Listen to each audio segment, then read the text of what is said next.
Boa noite a todos. Mais uma vez, vamos começar a nossa explanação evangélica da semana e os Espíritos não poderiam ter feito uma escolha mais interessante e mais propícia para os momentos atuais do que a dessa semana. Ela trata sobre a escolha das provas e inicia-se pela pergunta 258 de O Livro dos Espíritos. Nessa pergunta, 258, Kardec interroga os espíritos. Quando, na erraticidade, antes de começar uma existência corporal, tem o espírito consciência e previsão do que lhe sucederá no curso da vida terrena? Ou seja, quando ele encarnar, a vida nova que ele vai ter, ele tem uma noção do que irá acontecer nela? O espírito de verdade responde de forma categórica e simples. Ele próprio escolhe o gênero de provas porque há de passar. E nisso consiste o seu livre-arbítrio. Kardec rebate com uma nova pergunta, que vai de encontro à ideia que muitos fazem do determinismo de Deus em nossas vidas e questiona. Não é Deus, então, quem lhe impõe as tribulações da vida como um castigo? E o Espírito de Verdade responde num texto extremamente longo que nós vamos selecionar algumas partes apenas. Nada ocorre sem a permissão de Deus, porquanto foi Deus quem estabeleceu todas as leis que regem o universo. Se um perigo vos ameaça, não fostes vós quem o criou, e sim Deus. Vosso, porém, foi o desejo de a ele vos expordes, por haverdes visto nisso um meio de progredirdes, e Deus o permitiu. Reportando isso para os mundos modernos ou para os tempos modernos, nós vivemos circunstâncias sociais e de relações, circunstâncias aparentes de destino, ou sejam felizes ou sejam menos felizes, que muitas vezes nos questionamos invariavelmente se Deus participou ou nos impôs isso daí. Também nos questionamos se merecemos aquilo que estamos passando ou não. E essas respostas nos deixam extremamente tranquilos, extremamente donos e senhores do nosso destino, do nosso caminho, e responsáveis pelas nossas escolhas. Somos nós que escolhemos o gênero de prova. Precisamos entender isso. Não somos nós que escolhemos as provas efetivamente. As circunstâncias difíceis ou os meios onde reencarnamos, sejam eles sociais, sejam eles filosóficos, sejam eles quais forem, sejam eles economicamente viáveis ou não, nós não fazemos essas escolhas. As leis divinas nos colocam nos eventos sociais que propiciam que possamos trabalhar em nós o gênero de prova que escolhemos.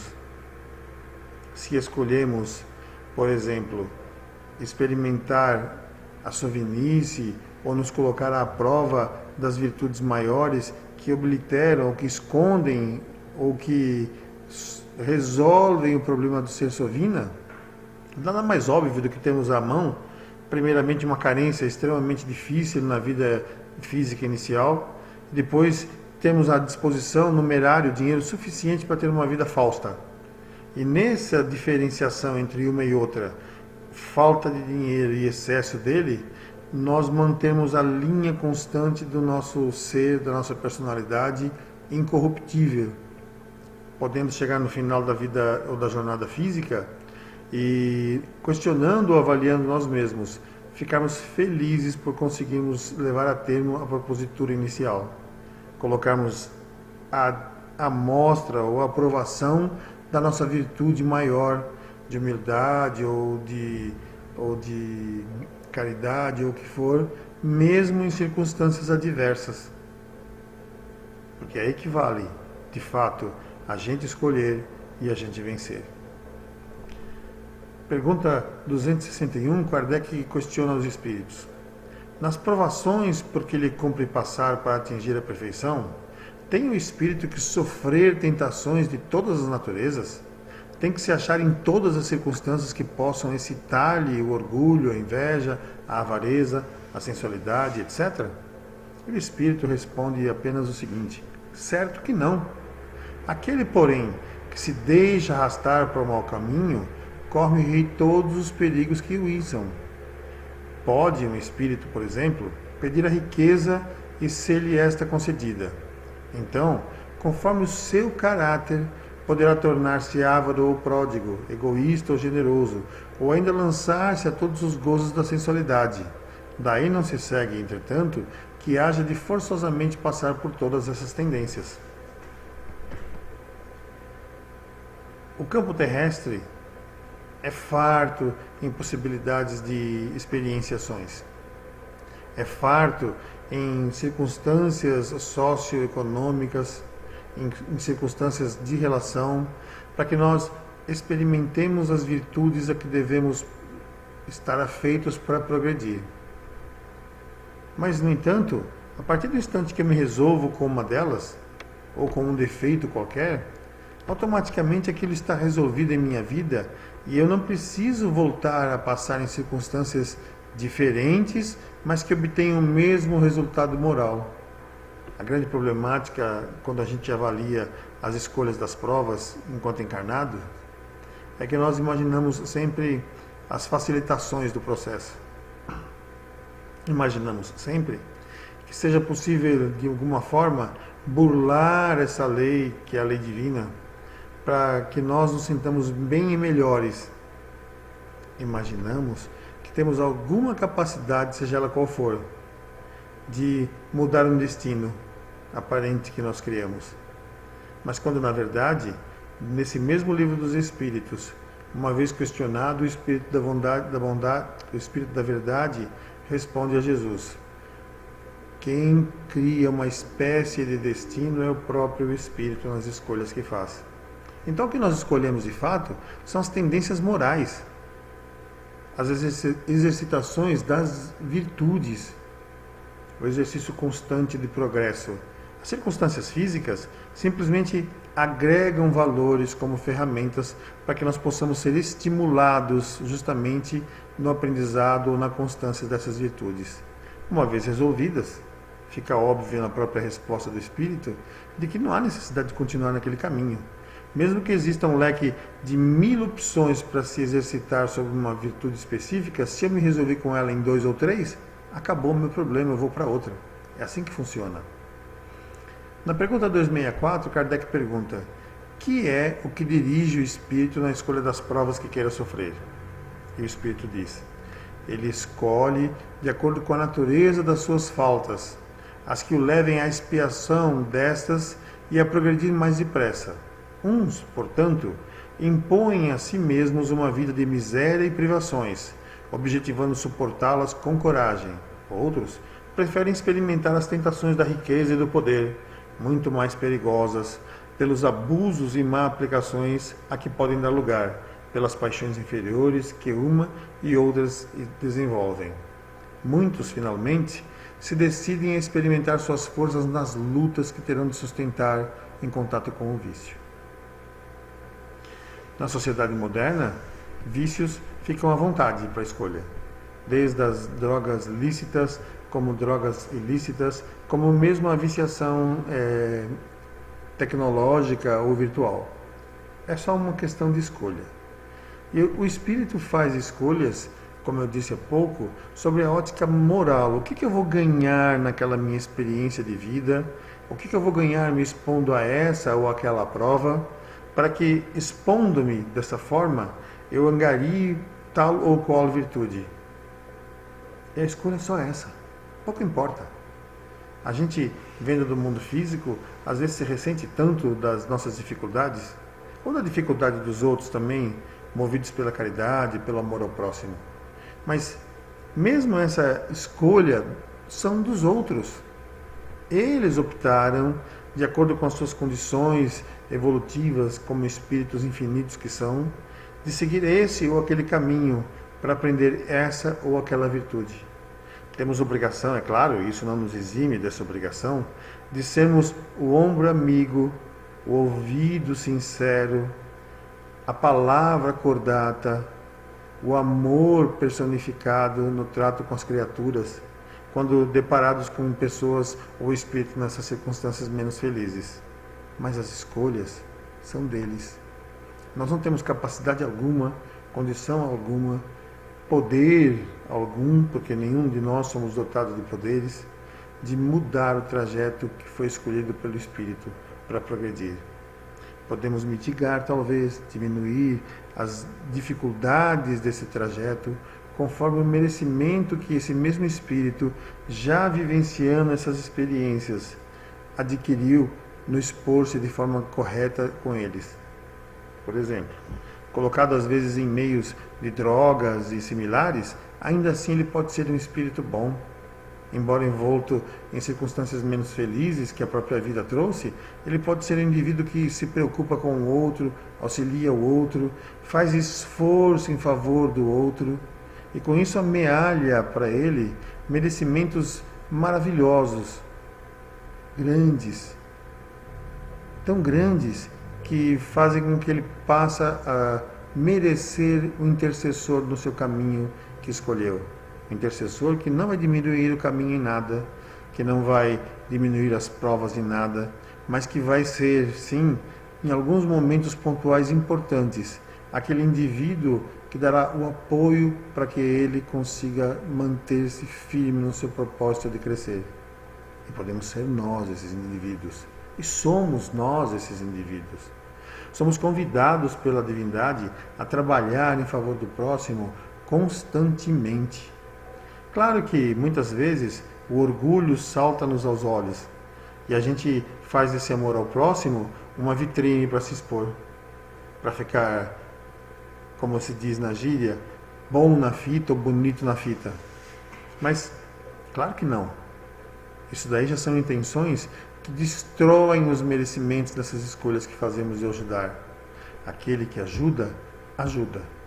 Sem preocupar-se em reconhecimento de quem quer que seja, sem preocupar-se em repercussão qualquer que exista, muitas das vezes fugindo dessas repercussões, deixando claro que ele, no processo de ajuda, não é nada, apenas um emissário da vontade do Divino.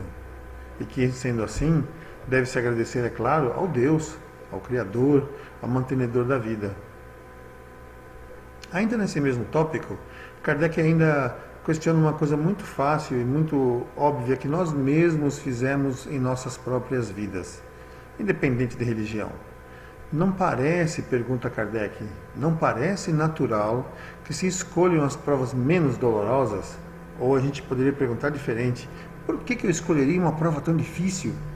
Uma época tão difícil? Uma questão tão desgastante, uma época tão desgastante?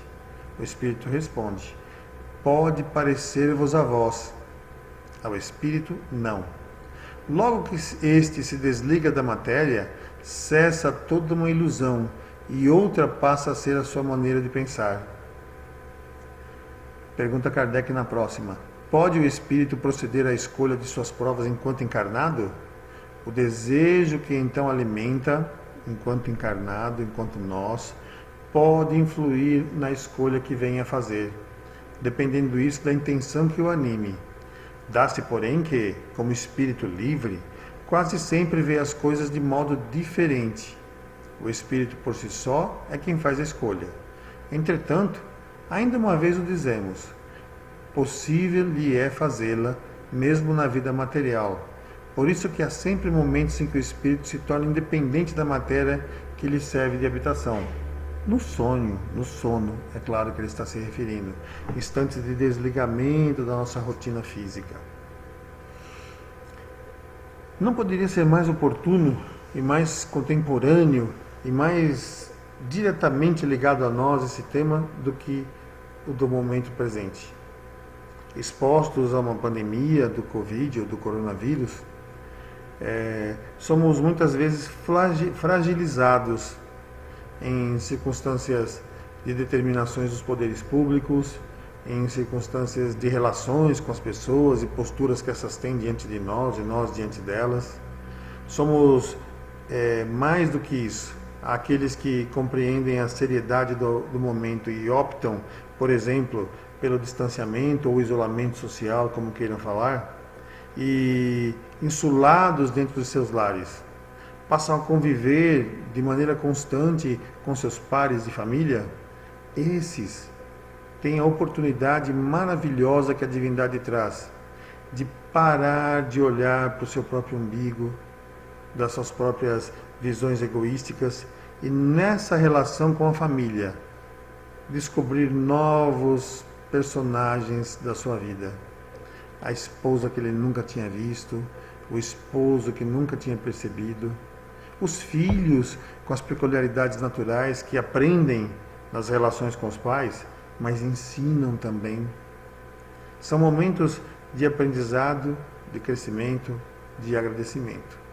Nosso mentor querido, Túlio, teve nessa semana uma das suas mensagens e nos disse o seguinte, que deveríamos agradecer pela oportunidade da experiência presente nas circunstâncias que vivemos. Porque nunca, durante uma vida normal, nós somos expostos de maneira tão ostensiva, tão constante e tão fácil de enxergar as oportunidades que Deus nos traz de servir ao próximo. Porque presos nas rotinas, presos no estresse do trabalho, da vida moderna, seja lá que ambiente for em que você viva, ainda assim você se preocupa consigo. Por mais que você olhe com carinho, com amor ou com certo desvelo para pais, mães, esposa e filhos, ainda assim você se preocupa consigo.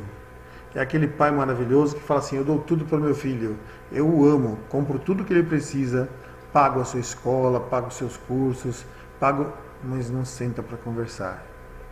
É aquela mãe que fala, estou fazendo o melhor, complemento nossa renda, me materializo ou me transformo numa continuação natural de mantenedor junto com o esposo e nosso filho fica trancado na escola durante o dia inteiro, nós o vemos 1h30, 2 horas, ele vai dormir e na manhã seguinte tudo se inicia, ou seja, perde-se o contato com o filho. Hoje ganhamos essa oportunidade imposta, porque se no âmbito pessoal, no âmbito de cada um, a gente já aprendeu, olhando as circunstâncias das pessoas, que se você não para se olhar, não para se cuidar, não para dar valor aos talentos que o Divino trouxe na sua pessoa, no seu ser, invariavelmente a natureza te impõe essa parada através das doenças. Podem ser doenças simples, de pequenos momentos, mas ela te impõe uma parada onde você tem que parar o seu serviço, parar a sua rotina, cuidar de si mesmo, valorizar as suas relações, se você tem olhos para ver e ouvidos para ouvir, essa importância de viver junto com o outro, aprender com essa oportunidade. E agora é assim, da mesma forma que acontece com os indivíduos, acontece com as sociedades. As sociedades têm se massacrado umas às outras. Os povos têm se destruído econômica, social e moralmente uns aos outros. E não é de maneira, às vezes, ostensiva, mas o natural impor-se de conceitos, impor-se de costumes, faz com que o outro seja massacrado na sua base natural de existência. A destruição da família, dos bons costumes, a destruição do símbolo ou do amor pátrio, não aquele amor pátrio que gera a guerra, mas o agradecimento pela pátria que te acolhe para você viver sua experiência física nesse momento. E hoje nós dilatamos tanto essa visão que aqueles que pensavam pequeno, essa Covid ataca a Europa ou a China, que pena, estou com muita frustração e com muita dó deles, mas aqui nós estamos tranquilos. Hoje e mais para frente, vamos perceber que fazemos parte sim de um mundo, e que se uma dor dói no dedo de um, doerá no dedo de todos. Se um vírus acomete um, acomete a todos. Se a maldade destrói famílias ou pessoas em algum lugar, destrói famílias e pessoas em todo o planeta. Se a bondade se instaura, ela também se instaura no indivíduo, num bairro, numa cidade, num país, no mundo. Porque isso daí é o segundo passo pós-globalização.